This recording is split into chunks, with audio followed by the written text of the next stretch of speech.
Okay, so excited to be joined by our good friend Clinton Pickens here today. Now, if you don't know, Clinton Pickens has been doing stand-up comedy like all over the world for like the last 20 years. So he's literally made dozens of people laugh. I'm just kidding. If you don't know, there's a chance you don't, and that means he hasn't done his job.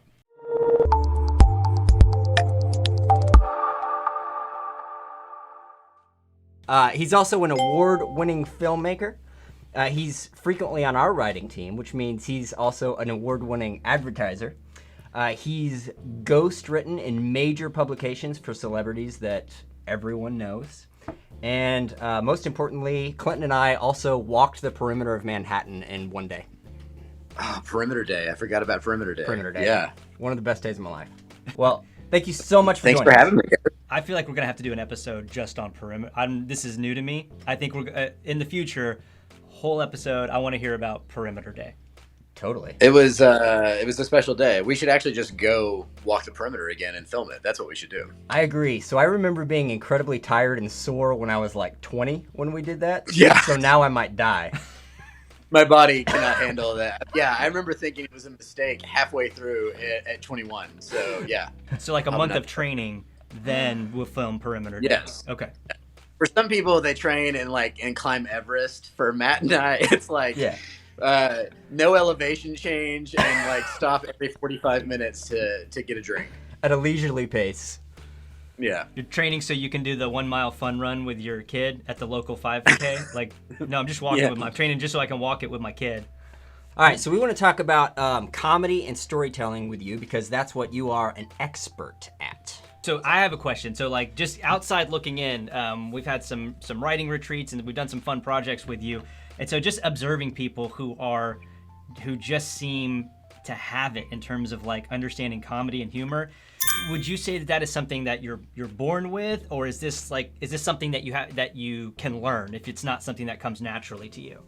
So the answer, like so many things, is both. I think there are people who are born natural storytellers. I think about my father a lot in that. Like my dad, he's just like when he's cutting it up with his friends, or when I was a kid and I would like watch him talking to his friends telling stories. My dad's a natural storyteller. It was born into him. And then I went to a family reunion with my dad once with some of our family, and it was like someone's birthday. And I met all these cousins of his I had never met, and all of them were great storytellers. So I think it was like a family bloodline thing. Like everyone was we were all just like crying. We were laughing so hard, and everyone kind of had their own unique style. At the exact same time, I've had friends who were like, it felt like their timing was weird and off and things didn't work. And some of them got into like comedy classes, or they would go take like improv classes at like the Groundlings or Upright Citizens Brigade. Places like that, and they would end up. Some of those people have far surpassed me in their ability to tell stories. So I think it's both. I think the second one takes a lot more. It takes a lot of work. Like you have to be focused on comedy because there are kind of unspoken rules to comedy that I think maybe some people naturally understand better. Do you have any of those unspoken rules like off the top of your head? I'm curious. Well, I mean, so like if you take I think people who take like a stand-up comedy class, say, or a storytelling class, a lot of times they'll touch on what they call like the rule of threes, which you guys know this. I know from being in the writer's room with you, like it sounds insane that like repeating something 3 times or hitting a punchline 3 different ways or approaching a subject that like you wait for your big punchline on the third one. Yeah. It sounds like too mathematical. Like comedy shouldn't be like set up, punch down, but it is in a lot of ways. And so I think people can go and learn those rules, and then someone who's kind of born with it, they probably just figured that out through like an evolutionary process where they like were talking to their family or friends and they realized, if I hit it on this third one, that's when I get the big laugh. That's the other thing I would say is kind of inborn is timing. A lot of people, you can develop timing. Think about stand-up comics like Stephen Wright or whatever. Like they have this very specific time. But then there's other people like R.I.P. Norm McDonald. Just passed away. Norm McDonald, like that guy, his timing, he could read the phone book, and Yeah. I would just fall out laughing, like just so funny. Like even the way he just says a person's name and then kind of looks at the audience, it's like you don't even really know what he's talking about, but you're still laughing because his timing is just impeccable. Yeah, it was the expression on his face, kind of like that knowing smile. Like even if you didn't know what he knew, it felt like you were in this inside joke, no matter what he said. Yeah, yes, like I'm about to get into something here. I talked to a friend one time that had worked with Norm like on the road a little bit, and I said, "Oh, what was because I only met Norm McDonald once, and it was a night we happened to do stand up on the same show. It was just me and him and one other comic, and it was a blast to sit there and watch him. But we didn't get a lot of time to like chat it up. And I talked to this friend who had worked with him later, and I said, "What's it like working with Norm?" And my friend said, "Oh, you mean, huh?" And like that's what my friend was like referring to, is just this idea that like he doesn't have to say anything, like, but he just like would like raise an eyebrow and look at the audience, and it doesn't matter if you're like 30 rows back or you're like right in the front, you're just dying laughing because you're like, it's like watching your friend break a rule. Yeah, You know? he compels you to laugh. Yes. That's so good. So you talked about Stephen Wright and Norm Macdonald.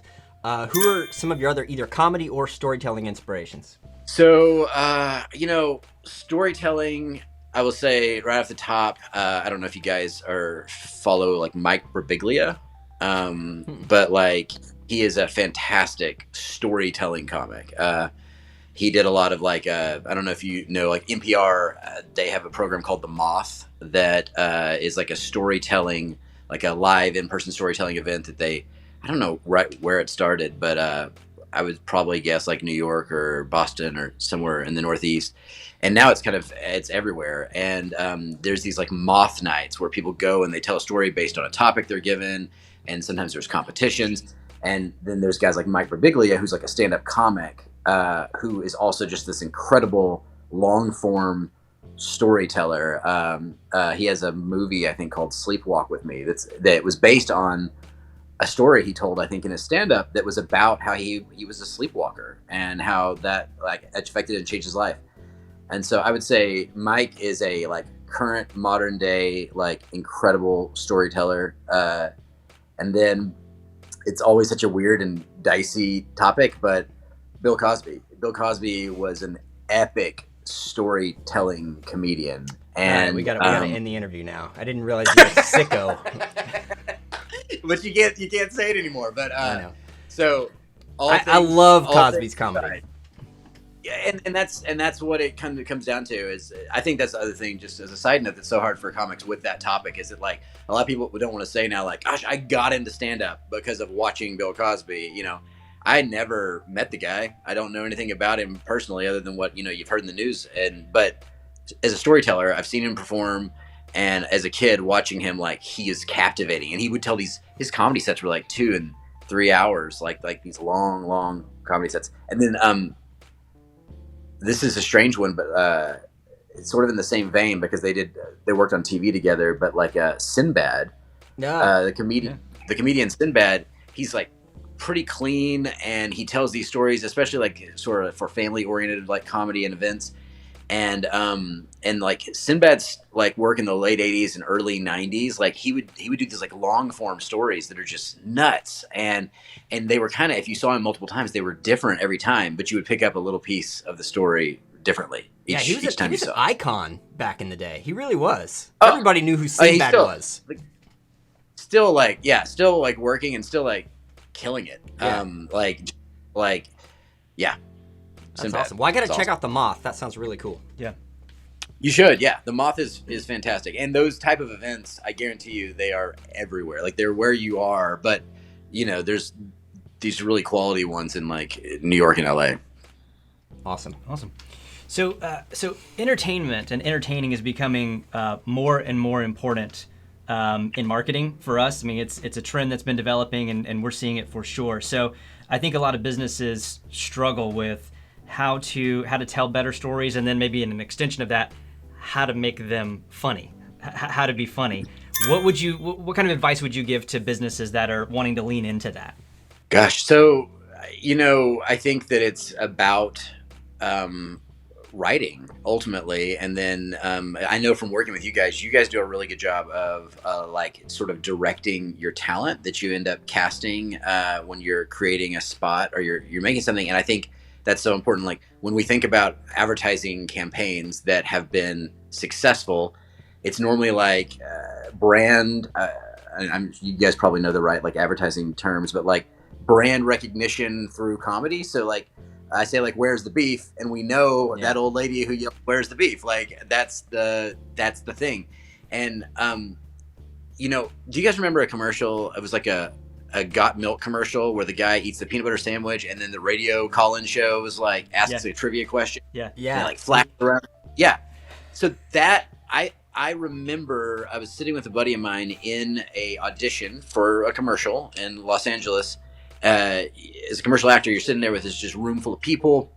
And it's all, by the way, everyone looks exactly like you. So like I walk into a room full of pudgy redheaded men every time, no matter what. That's my family.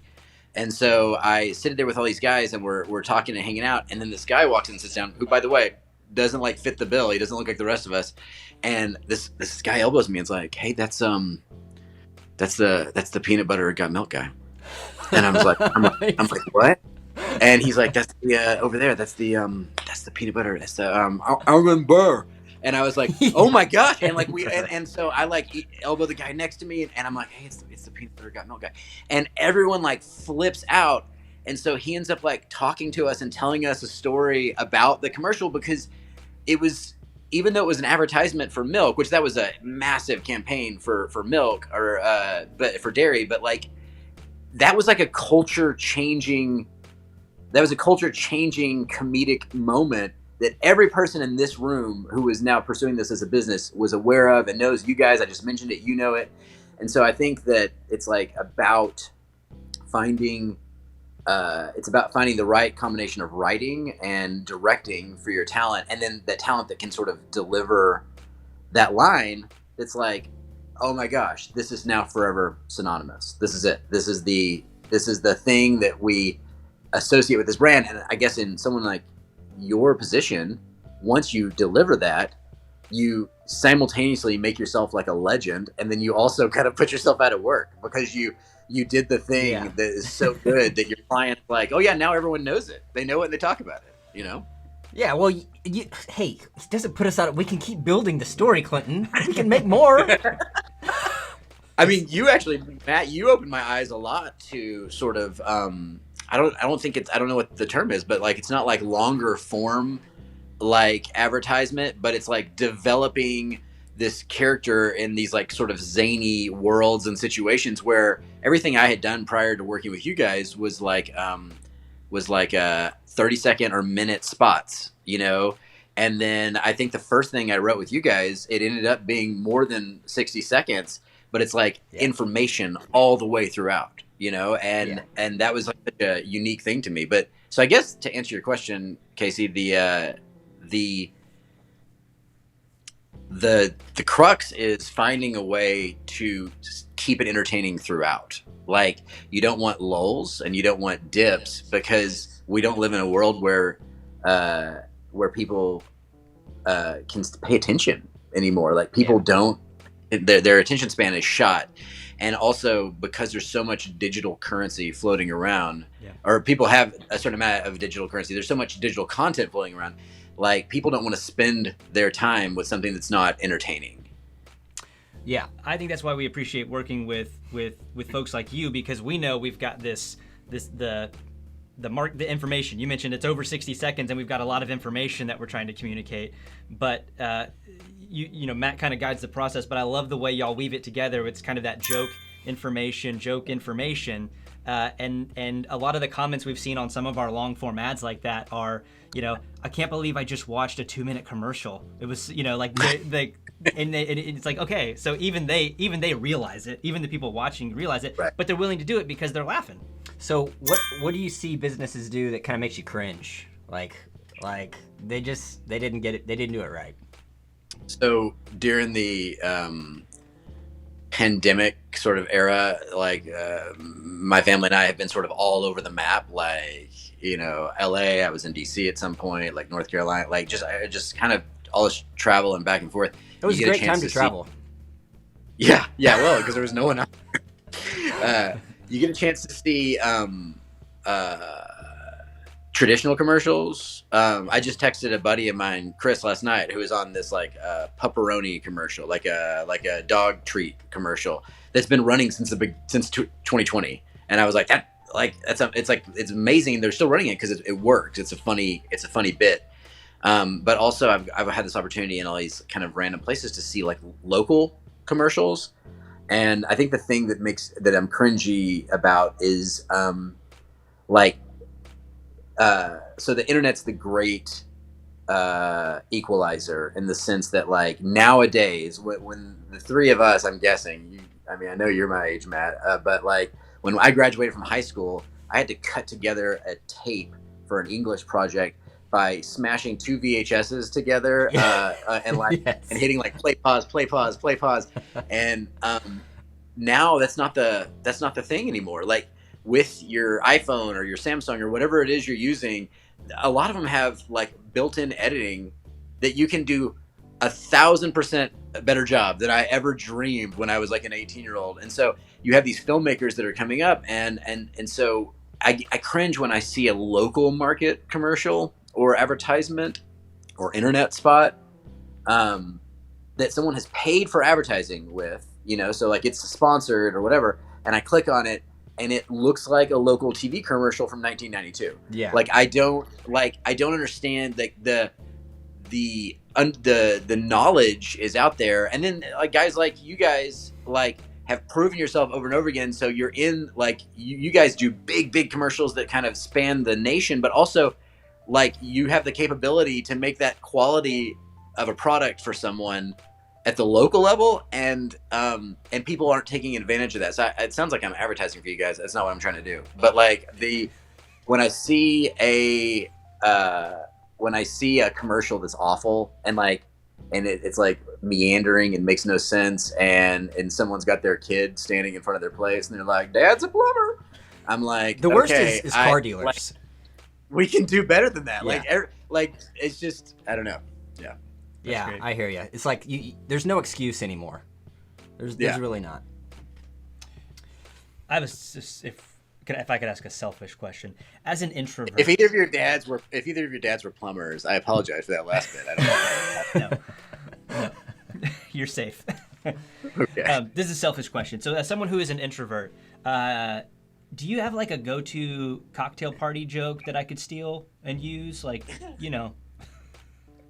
So, I don't know which comedian said it. The thing I'm about to say is not mine at all. But like, there's a comic that talks about like comedy's the only thing that people ask you to do at parties. Mm-hmm. Like in your job, no one asks a carpenter to build a house. Like no one gets drunk doing masonry. And so the thing is, people always think they want you to tell jokes at a party. My wife and I went to a friend's birthday party. That's so offensive. Jeez, Casey. No, be cool. I've got a joke, but just like everything that comes out of my mouth, there's a story. We went to a party, and these people asked me to do stand up. Like, please do stand up. And I was like, oh no, I don't do stand up. Like, you gotta, I get paid for that. That's not like a thing. I'm like, oh, please do stand up. And finally, like, they asked so many times, I was like, okay, yeah, sure, I'll do it. And I said, it's not going to go well. Yeah. But after years of developing the sort of the thick skin of like, I can sit in the silence, I can handle it if you can. Like, I'll do it. I mean, this isn't a comedy club, like whatever. And they like gathered everyone out, and I actually stood up and did stand up against my better judgment, and it like went great for like 3 minutes, and everyone's like laughing, and then they realized like, oh, we didn't sign on for this. Like, we would have gone to a comedy club if we wanted to see stand up. We were at this birthday party, and they all just kind of like, their eyes glassed over, and a few people like fell asleep. But I will say the thing you have to have, your cocktail party joke has to be clean enough that you can tell it anywhere. And so I have a joke that I always say when people like regularly, if friends of mine, if I'm back in like my hometown or whatever, someone will say like, oh, I went to high school with this guy. He's a comedian. And then they'll like turn to their kids and say like, he tells jokes for a living. It's kind of, they say it like, I've done this to you. But it's also like a little bit like, you know how Daddy works hard? This guy tells jokes. And so the joke, the sort of standard joke that I tell that's sort of family friendly, but also just tinges on like dangerous enough that people go, okay, is I always ask kids like, what's the difference between mashed potatoes and pea soup? What is it? Anyone can mash potatoes, but I mean, who can pea soup? And Classic. yeah, and it's obviously not my joke. I have no clue who wrote it, and it's like a Laffy Taffy joke. But it's anyone can mash potatoes, but who can pea soup? It's the ultimate like catch-all joke, in my opinion. Okay, so Clinton, thank you so much for your time. Let's say somebody wants to know more about where they can see you, learn more about what you're doing, or maybe even hire you, whatever you want them to do. Where can they learn more about you? I can be reached at clintonpickens.com. I'm like one of the 3 people left that still have their own website. Love it. Yeah, and I put all the stuff that I end up doing either up there. I just directed a short film that's actually not available on that website currently, but it will be after the festivals and stuff like that. And yeah, clintonpickens.com, and then there's a way to contact me through there. Beautiful. Awesome. Thank you, my friend. Yeah, thanks, really Clinton. appreciate it.